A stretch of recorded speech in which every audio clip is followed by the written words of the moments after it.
So we love to travel. We really do. Um, Try to go to Europe or overseas at least once a year. So one of the things we did is we got this map and we put a little pin in all of the places that we have visited. So we can kind of look at it and remember all the places we've been.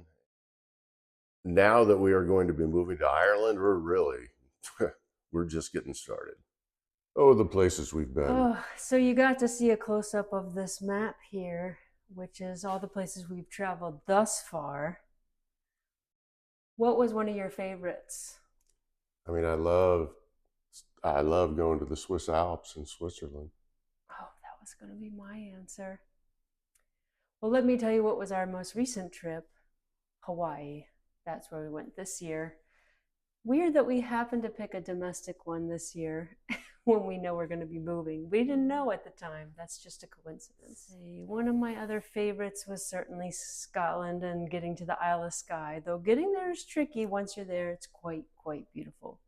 And from Dublin, that flight will last about an hour and 15 minutes. Let's tell you about some other places we plan to go and how quick we can get there from Dublin. Trip. We're going to plan to go to Malta. Malta is it's just south of Italy, actually. And that is 3 hours and 45 minutes. That'll be a good place to go when it gets a little chilly in Dublin. Fun fact, I have a good friend and coworker who lives some of the year in Cairo, Egypt. Ooh, we could see the pyramids. Now, Cairo from the US is quite a long flight. Yeah. I don't know, 12 hours maybe? I'm guessing. I don't even think I'd do it. But guess how far it is from Dublin? I don't know. 5 hours and 25 minutes. Ooh, okay, that's doable. That's like going across the country. Yeah, we can do it. We're going to do it. Absolutely. So there are 202 nonstop destinations from Dublin. Now, Ryanair is their primary airline there, and you could get $100 round trip flights pretty much anywhere in Europe. Less than 100 even too. I saw some to Paris for 30 euros round trip. Now, if I can just get you to stop working so much, we could go to a lot of places.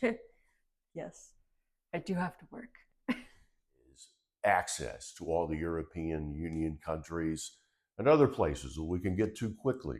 We don't have to feel like when we're in America, we have to take the overnight flight. We have to spend at least 10 days, 2 weeks, kind of get acclimated. Here, we'll pop over for a long weekend and we can go right back home. So it's going to be a nice benefit.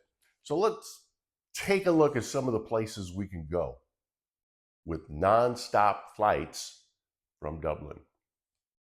So first of all, obviously the United Kingdom, the Union Jack. The countries we can go there: England, we can hit London, Liverpool, Birmingham, Manchester, Bristol, all hour and a half. In Scotland, we've got Edinburgh and Glasgow. Just about an hour is all the flight takes from Dublin to those cities. And of course, Wales, we can take a quick flight over the Irish Sea into Cardiff. There's also a ferry that goes from Dublin, which takes about 2.5 hours. So that's another option as well. And Northern Ireland, probably won't fly there. We would take a train. It takes about 2 hours. How about Italy? Love Italy, right? You can get to Rome in 3 hours, Milan in 2.5 hours, Venice 3 hours, Naples 3 hours. Say we want to go to Belgium. Sure, Brussels, Bruges, about 2 hours is all it's going to take for us to get there.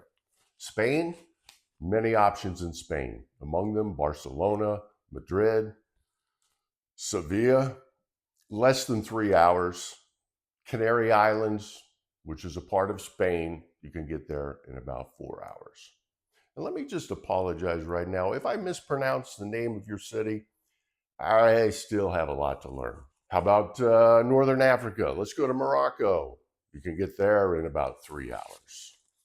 Lithuania, you can get to 3 cities in Lithuania for 3 hours. In Romania, You can get to several cities there. The flight from Dublin to Bucharest, about 3.5 hours. How about Austria, part of the EU? We can get to Salzburg and Vienna in 2.5 hours.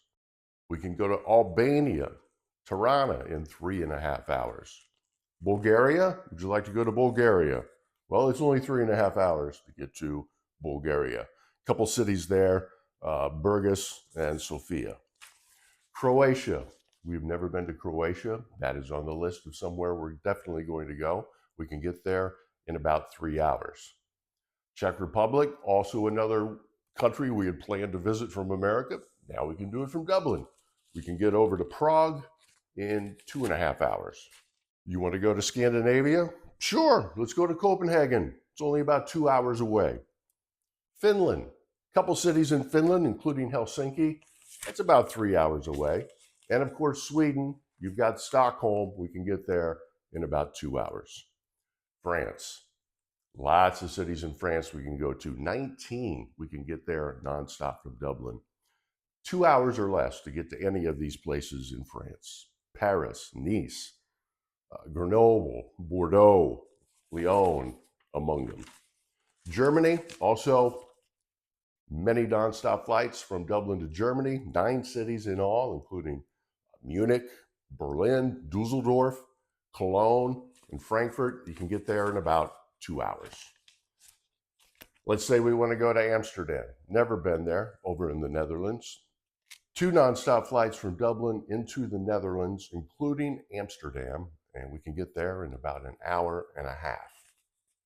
Norway, never been to Norway. It's on the list. We want to go to Norway, see the Northern Lights. You can get to Oslo in 2 hours, and you can get to Tromsø, which is inside the Arctic Circle, in about 3.5 hours. Greece, never been to Greece.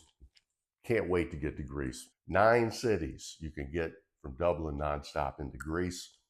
4.5 hours. Athens, Rhodes, the Greek islands. Definitely going to be a stop that we make. Slovakia.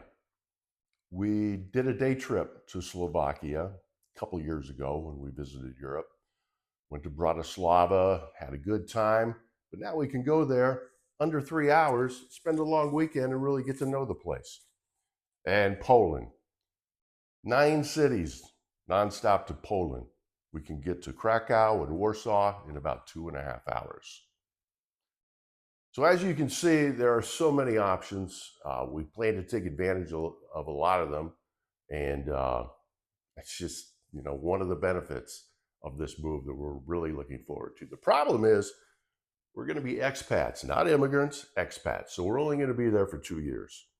How can we fit all this stuff into 2 years? That's going to be the main challenge. That's a good challenge to have.